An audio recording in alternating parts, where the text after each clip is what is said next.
నేను వైఎస్ఆర్సీపీలో వీళ్ళు ఉన్నప్పుడే పిటిషన్ చేయడం జరిగింది. మేము ఘోరంగా చూస్తున్నాం, మేము అనుకోలేదు కూడా విషాదాన్ని. మేము అందరూ ఊరు తిరిగి చందా వేసుకుని మరీ కట్టాము గుడిని.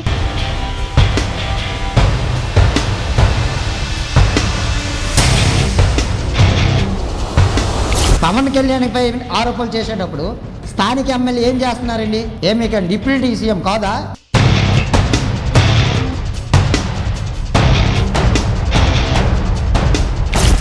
మాకు గుడి కావాలని కట్టామండి. కట్టినా మాకు గుడి లేకుండా చేస్తారు. మరి మేమేం చేస్తాం అంటారమ్మా, ఏడు చేస్తాం మాకు తెలుసు. ఆ దేవాలయాల మీద ఆ కోర్టుకి వెళ్ళాడనే ఉద్దేశం తెలిసి కూడా పార్టీలో జాయిన్ చేసుకోవడం ఎందుకు అని చెప్పి ఒక ఉద్దేశం మీద ఆవిడకి మేము అంటున్నాం. కానీ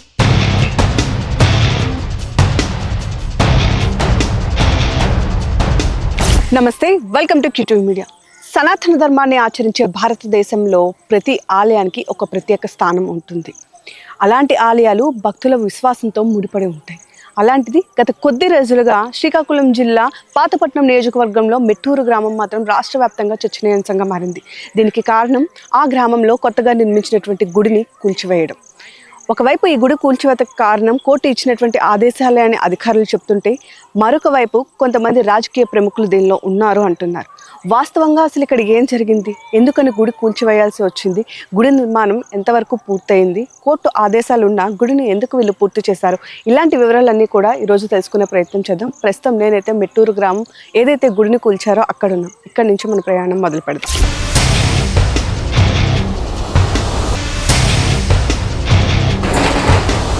శ్రీకాకుళం జిల్లా మెట్టూరు గ్రామంలో ఆలయ నిర్మాణం కూల్చివేత రాజకీయంగా తీవ్ర చర్చకు దారితీసింది. అయితే ఈ వివాదం ఈ రోజు మొదలైంది కాదు. 2023లోనే దేవాలయం పేరుతో ప్రభుత్వ భూమిని ఆక్రమిస్తున్నారని ఆరోపిస్తూ శ్రీనివాస్ అనే వ్యక్తి హైకోర్టును ఆశ్రయించారు. సుమారు 2 ఎకరాల భూమి రియల్ ఎస్టేట్ వ్యాపారులు ఆక్రమించుకున్నారని, ఆ ముసుగులో ఆలయం కట్టేందుకు అక్కడున్న గ్రామస్తులు కూడా సపోర్ట్ చేస్తున్నారని, ఆలయ నిర్మాణానికి అనుమతులు ఇవ్వొద్దంటూ ఆయన పిటిషన్ దాఖలు చేసినట్లు చెబుతున్నారు. అనంతరం కోర్టు తీర్పు వచ్చినప్పటికీ 2024లో కూటమి ప్రభుత్వం అధికారంలోకి వచ్చిన తర్వాత స్థానిక ఎమ్మెల్యే మామిడి గోవిందరావు భరోసాతో ఆలయ నిర్మాణ పనులు తిరిగి ప్రారంభమయ్యాయని స్థానికంగా ప్రచారం జరుగుతోంది. అయితే ఆలయం కూల్చివేత తర్వాత జనసేన నాయకురాలు కొరికాన భవానీ పేరును ఈ వివాదంలోకి తీసుకురావడమే ఇప్పుడు మరో చర్చకు దారితీసింది. నిజంగా ఆమెకు ఈ వ్యవహారంతో సంబంధం ఉందా, లేక రాజకీయంగా ఆమె పేరు ముడిపెట్టారా అనే ప్రశ్నలు వినిపిస్తున్నాయి. అంటే కూటమి ధర్మం ఇంకో 15 సంవత్సరాలు ప్రభుత్వం ఉండాలని పవన్ కళ్యాణ్ గారు గట్టిగా ఈ కూటమి పాలిస్తే, మరి ఇక్కడ రాజకీయంగా అతనికి మరొకసారి అవకాశం దొరకదనే ఉద్దేశంతో జనసేన పార్టీకి సంబంధం లేని విషయం, నేను వైఎస్ఆర్సీపీలో ఉన్న కోర్టు పరిధిలో ఉన్నప్పుడు జనసేన పార్టీకి సంబంధం లేదు, భవానీ మేడ సంబంధం లేని విషయంలో ఇప్పుడు ఆవిడ మీద ట్రోల్ చేస్తున్నారు. కారణం ఏంటి? ఈ పక్కన పెద్ద ఎమ్మెల్యే గారు హస్తం ఉందని నేను ఇప్పుడు భావిస్తాను. ఇంతకుముందు అయితే భావించదు. కానీ నేను వైఎస్ఆర్సీపీలో వీళ్ళు ఉన్నప్పుడే పిటిషన్ చేయడం జరిగింది. పిటిషనర్ శ్రీనివాస్ చెబుతున్న వివరాల ప్రకారం తాను జనసేన పార్టీలో చేరక ముందే వైసీపీ నాయకుడిగా, జిల్లా వైఎస్ఆర్సీపీ సెక్రటరీగా ఉన్న సమయంలోనే ఈ కేసు వేశానని స్పష్టం చేస్తున్నారు. జనసేనలో చేరిన తర్వాత ఈ అంశంపై ఒక్క కొత్త పిటిషన్ కూడా వేయలేదని, ప్రస్తుతం అమలైన కోర్టు ఉత్తర్వులు కూడా 2023లో దాఖలైన కేసు ఆధారంగానే వచ్చాయని ఆయన స్పష్టం చేస్తున్నారు. స్థానికుల సమాచారం ప్రకారం హైకోర్టు తీర్పు వచ్చిన తర్వాత కూడా ఆలయ నిర్మాణ పనులు కొనసాగాయి. దీంతో కోర్టు ఉత్తర్వులు అమలు కాలేదన్న కారణంగా సంబంధిత అధికారులకు కంటెంప్ట్ ఆఫ్ కోర్టు నోటీసులు జారీ అయినట్టు తెలుస్తోంది. తాజాగా అధికారులు న్యాయస్థానం ఆదేశాలను అమలు చేస్తూ నిర్మాణాన్ని తొలగించారు. జనరల్గా కొరికాన భవానీ గారిని మేము ప్రత్యేకంగా ఏమి అనడానికి ఏమి ఉద్దేశం లేదు. కానీ ఈ లోకల్గా ఆవిడ మా పక్క మండలమేని, తర్వాత ఇక్కడ కూడా ఈ వ్యక్తి గురించి కూడా ఆవిడకి ఇంచుమించుకి తెలుసు అనుకుంటాం మేము, ఎందుకంటే వాళ్ళకి ఇక్కడ రిలేషన్స్ ఉన్నాయి. కాకపోతే ఇలాంటి వ్యక్తి దేవాలయాల మీద ఆ కోర్టుకి వెళ్ళాడనే ఉద్దేశం తెలిసి కూడా పార్టీలో జాయిన్ చేసుకోవడం ఎందుకు, పార్టీకి చెడ్డ పేరు తేవడం ఎందుకని చెప్పి ఒక ఉద్దేశం మీద ఆవిడకి మేము అంటున్నాం. కానీ అదే ఎంజీఆర్ని కూడా ఆయన పార్టీలో చేర్చమని తిరిగాడు, అయినా ఆయన యాక్సెప్ట్ చేయలేదు. ఇతని వల్ల బ్యాడ్ వస్తుందని చెప్పేసి ఈవిడ చేర్చుకున్న ఒక ఉద్దేశం మీద అనడం తప్పించేందులో ఏం లేదమ్మా. మాకు గుడి కావాలని కట్టామండి. కట్టినా మాకు గుడి లేకుండా చేస్తారు. మరి మేమేం చేస్తాము? ఎవరి దగ్గరికి వెళ్ళినా మాకు న్యాయం జరగలేదు. ఎన్ని సంవత్సరాల నుంచి కట్టారమ్మా గుడిని? 5 సంవత్సరాలు అవుద్ది. అందరూ కష్టపడి రూపాయి విరాళం తీసుకొని కట్టిన కూడా కట్టిన గుడే వెళ్ళాము. ఊరికి వెళ్ళి డబ్బులు గట్రా దండేసి ఇచ్చినాము దేవుడి కోసమని. మేము ఎప్పుడు ఆ బాధలు పడలేదు. కాకపోతే మనకు గుడి కావాలనేసి ప్రతి ఒక్క ఊరు వెళ్ళి తెచ్చి అందరం ఇచ్చిన మీది మొత్తం అందరం వెళ్ళాము. మేము వంశధార ప్రాజెక్టులో ఇల్లు కోల్పోయి సర్వస్వం కోల్పోయి నిర్వాసితులుగా బిట్వన్ పంచాయతీలకు వచ్చాం. ఆల్రెడీ అంతకుముందు 2 టెంపుల్స్ ఉన్నాయి. ఒకటి శివాలయం ఉంది, 2 రాజలక్ష్మి టెంపుల్స్ కట్టారు. ఒకటి రెవెన్యూలో ఉంది, ఒకటి ఇరిగేషన్లో ఉంది. వాళ్ళు కట్టుకోగా మాకేం అబ్జెక్షన్ ఉంటుంది, అందరికీ టెంపుల్సే కదా అని చెప్పేసి మేము కట్టుకున్నాము. కట్టుకున్న 2 సంవత్సరాలకు గాను ఆయన మాకు కేసు వేయడం జరిగింది మా గుడి మీద. అదే సమయంలో మరో కీలక అంశం కూడా తెరపైకొస్తోంది. హైకోర్టు అభ్యంతరాలు వ్యక్తం చేసిన తర్వాత కూడా స్థానిక ఎమ్మెల్యే మామిడి గోవిందరావు హామీతో ఆలయ నిర్మాణ పనులు కొనసాగాయని గ్రామస్తులు, పిటిషనర్ ఆరోపిస్తున్నారు. అనంతరం కోర్టు ఆదేశాల అమలులో భాగంగా అధికారులు నిర్మాణాన్ని తొలగించినట్లు చెబుతున్నారు. శివాలయం విరాళం కింద నా దగ్గరికి విరాళంకి వచ్చారు. నేను ఆ రోజు అన్నాను, ఇది కోర్టులో ఉంది కదా, ఈ కోర్టులో ఉన్న పనికి మళ్ళా అడ్డు పెడతారేమో అనేసి నేను అన్నాను.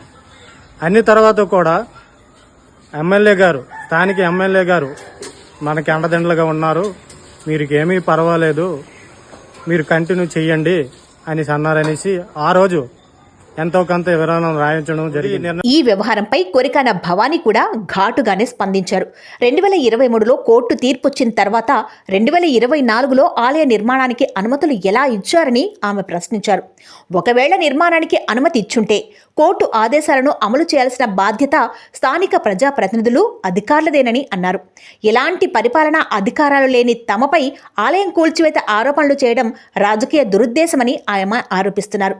అలాగే సంబంధం లేని జనసేన పార్టీ, పవన్ కళ్యాణ్ పేర్లను ఈ వివాదంలోకి లాగడం సరికాదని, వాస్తవాలను ప్రజలకు చెప్పాల్సిన బాధ్యత స్థానిక ఎమ్మెల్యేపై ఉందని ఆమె పేర్కొన్నారు. అందరికీ నమస్కారం.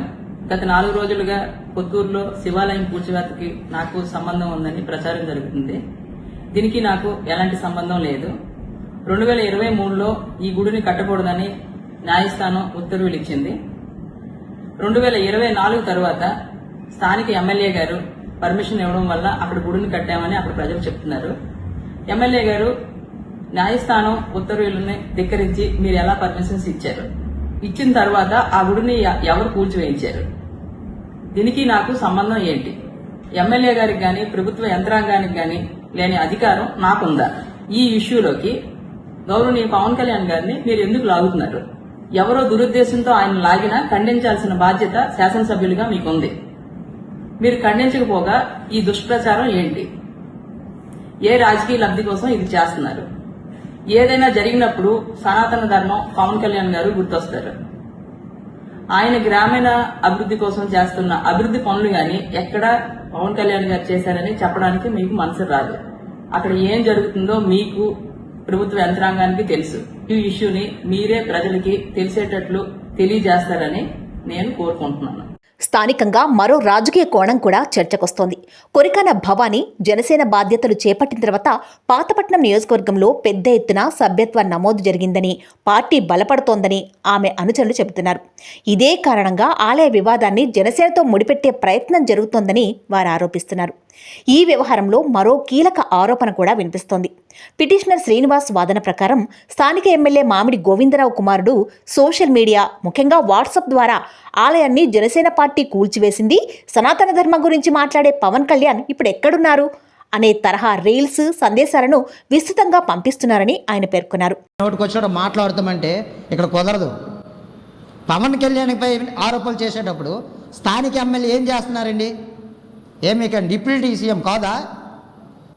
మీరు ఎందుకు రెస్పాన్స్ అవ్వట్లేదు? మీ దగ్గరికి వచ్చేటప్పుడు మీరు చెప్పాలా, ఒరే బాబు ఈ పరిస్థితిలో ఉంది, ఈ విధంగా ఉంది, ఇది మన చేతిలో దాటిపోయింది, దీన్ని మనం ఏం చేయలేం అని మీరు చెప్పి ఆ కూల్చివేత కాకుండా తర్వాత నిర్ణయాలు ఏమైనా వాళ్ళకి ఏమైనా మనం సపోర్ట్ చేయాలంటే గ్రామ ప్రజలకి ఒక ప్రజానాయకుడిగా మనం చేయాలి. కానీ ఒక కూల్చివేత జరిగింది కనుక ఇది కేవలం ఆ వ్యక్తి మనుషులతో ఉన్నాడని పార్టీ పైన రుద్దడం ఇది ఎంతవరకు కరెక్టు? మీ ఆలోచనలు లేకుండా మీ మనుషులు ఎందుకు ఆ మాట్లాడతారు? ఆలయ కూల్చివేతపై ప్రజల్లో వస్తున్న వ్యతిరేకత నుంచి బయటపడేందుకే ఈ వ్యవహారాన్ని జనసేన పార్టీ, కొరికాన భవానీ, పవన్ కళ్యాణ్లపైకి మళ్లించే ప్రయత్నం జరుగుతోందని ఆయన ఆరోపిస్తున్నారు. అయితే ఈ ఆరోపణలపై స్థానిక ఎమ్మెల్యే లేదా ఆయన కుటుంబ సభ్యుల నుంచి ఇప్పటి వరకు బహిరంగ వివరణ రాలేదు. ఇదే సమయంలో ఒక ప్రజా ప్రతినిధిగా తన నియోజకవర్గంలో జరిగిన ఆలయ కూల్చివేతపై ప్రజలకు పూర్తి వివరాలు చెప్పాల్సిన బాధ్యత ఎమ్మెల్యేపై ఉందని జనసేన కార్యకర్తలు కూడా డిమాండ్ చేస్తున్నారు. రియల్ ఎస్టేట్ వ్యాపారి అయిన స్థానికులతో ఎంఆర్ఓ ఇచ్చిన నిలుపుదల నోటీసు బేఖాతరు చేస్తూ వారు పనులు చేస్తున్నారు. ఈ విషయంపై బిట్టువన్నలో ఉన్న వ్యక్తి కోర్టును ఆశ్రయించగా ఆగస్టు 2025లో ఆక్రమణను తొలగించాలని హైకోర్టు ఆదేశాలు జారీ చేయడమైనది. అయినా అక్రమదారులు మరియు అధికారులు కోర్టు ఆర్డర్ను పక్కన పెట్టి నిర్మాణాన్ని కొనసాగించడం వల్ల ఈ ప్రాంతంలో కొన్ని పరిణామాలు సంభవించాయి. కావున ఇవి రాజకీయ పార్టీలకు సంబంధం లేదు. అమ్మ ప్రతి ఊరు వెళ్ళని ఊరు లేదమ్మ. వెళ్ళి ₹100 తెచ్చుకొని గుడి కట్టినాం రేపు ఓపెనింగ్ అని 20 రోజులకు చేసినారు మాకు అలాగా. మేము గౌరవంగా చూస్తున్నాం. మేము అనుకోలేదు కూడా విషాదాన్ని. మేము అందులో కూడా పాలు పుంజుకున్నాం. మా ధ్వజస్తంభం ఇచ్చాము. మేము అందరూ ఊరు తిరిగి చందా వేసుకుని మరీ కట్టాము గుడిని. మీరు ఈ గుడిని కూల్చేయడం మీద ఎలాగా ఫీల్? మాకు చాలా బాధగా ఉంది మేడం గారు. అసలు కోలుకోలేకపోతున్నాం మేము. అసలు ఇంతవరకు వస్తుందని కూడా మేము అనుకోలేదు. అలా అనేసి మేము ₹1,50,000 సామాన్లు తెచ్చుకోవడము అన్నీ చేసి లాస్ట్ మినిట్లో మాకు చెప్పారు. ప్రభుత్వంలో ఎమ్మెల్యే గారికి తనయుడు గ్రూపులు అంటూ కూడా ఈ విషయం పెడుతున్నారంటే ఎక్కడికి వెళ్తుంది ఇదంతా? మొత్తానికి ప్రస్తుతం అందుబాటులో ఉన్న వివరాల ప్రకారం ఆలయ నిర్మాణాన్ని తొలగించడం హైకోర్టు ఉత్తర్వుల అమలులో భాగంగానే జరిగినట్లు సంబంధిత పక్షాలు చెబుతున్నాయి. పిటిషనర్ కూడా తాను 2023లో దాఖలు చేసిన కేసు ఆధారంగానే కోర్టు ఉత్తర్వులు వచ్చినట్టు స్పష్టం చేస్తున్నారు. అలాగే కొరికన భవానీ కూడా ఈ ఘటనతో తనకు జనసేన పార్టీకి ఎలాంటి సంబంధం లేదని తేల్చి చెబుతున్నారు. మరోవైపు ఈ వివాదాన్ని రాజకీయంగా వినియోగించుకునే ప్రయత్నాలు జరిగాయనే వాదనలు కూడా స్థానికంగా వినిపిస్తున్నాయి. ఈ నేపథ్యంలో వాస్తవాలు ఏంటన్నది ప్రజల ముందుకు తీసుకురావాల్సిన బాధ్యత అన్ని పక్షాలపైన ఉందనే అభిప్రాయం వ్యక్తమవుతోంది. సో చూసారు కదా, ఈ మొత్తం విషయంలో మెట్టూరు గ్రామస్తులు మాత్రం ₹1,00,00,000 వరకు దాదాపు ఖర్చు పెట్టి ఈ ఆలయాన్ని 5 సంవత్సరాలు కష్టపడి నిర్మించుకున్నాము. ఇప్పుడు దాన్ని సడన్గా కూల్చేయడం నిజంగా బాధాకరం అని చెప్తున్నారు. అంతేకాదు దాని ప్లేస్లో కొత్త ఆలయాన్ని నిర్మించి వాళ్ళకి ఇవ్వాలని కూడా కోరుకుంటున్నారు. మరొక వైపు ఎవరైతే దీని అంతటికీ కారణమైనటువంటి శ్రీనివాస్ అనే వ్యక్తి ఉన్నారో నేను దేవాలయానికి వ్యతిరేకం కాదు, కానీ అక్కడ రియల్ ఎస్టేట్ ముసుగులో దేవాలయాన్ని నిర్మిస్తున్నారు. అక్కడ చుట్టుపక్కల ఉండే భూములను ఆక్రమించుకోవాలని కొంతమంది వ్యక్తులు అనుకుంటున్నారు. కాబట్టి నేను వాటికి వ్యతిరేకంగా కోర్టులో కేసు వేశాను. సో కోర్టు కూడా ఆల్రెడీ నిర్మాణం చేపడుతున్నప్పుడు ఆదేశాలు ఇచ్చినప్పటికీ ఇక్కడ ఉండేటటువంటి లోకల్ లీడర్స్ కొంతమంది సపోర్ట్తో వాళ్ళ ఆలయ నిర్మాణం పూర్తి చేసుకున్నారు అంటున్నారు. సో ఫైనల్గా ఏదైనా సరే కోర్టు నుంచి కంటెంప్ట్ తీసుకొచ్చారు కాబట్టి కోర్టు ఆదేశాల మేరకు అధికారులు దీన్ని కూల్చివేశారు తప్ప దీనిలో ఎలాంటి రాజకీయ పార్టీలకు సంబంధించినటువంటి ప్రమేయం లేదు. ముఖ్యంగా జనసేన పార్టీకి సంబంధించినటువంటి లోకల్ లీడర్స్కి కానీ ఇక్కడ ఉండేటటువంటి ఇన్ఛార్జెస్ కానీ దీని మీద ఎలాంటి సంబంధం లేదు. ఇది కేవలం నా వ్యక్తిగతంగా నేను చేసినటువంటిది. దాదాపు 5 ఏళ్ల క్రితం నుంచే నేను పోరాడుతున్నానని మాత్రం తెలియజేస్తున్నటువంటి పరిస్థితి కనిపిస్తుంది. సో ఈ ఓవరాల్ విషయంలో నిజాలు నిగ్గు తేల్చాల్సినటువంటి అవసరం ఖచ్చితంగా ఉంది. ఎందుకు అంటే ఇది ఆధ్యాత్మికంగా మొదలు ఇప్పుడు పొలిటికల్ టర్న్ తీసుకుంది కాబట్టి దీని మీద రాష్ట్ర వ్యాప్తంగా కూడా చర్చనీయాంశంగా మారినటువంటి విషయాన్ని మనందరం చూస్తున్నాం.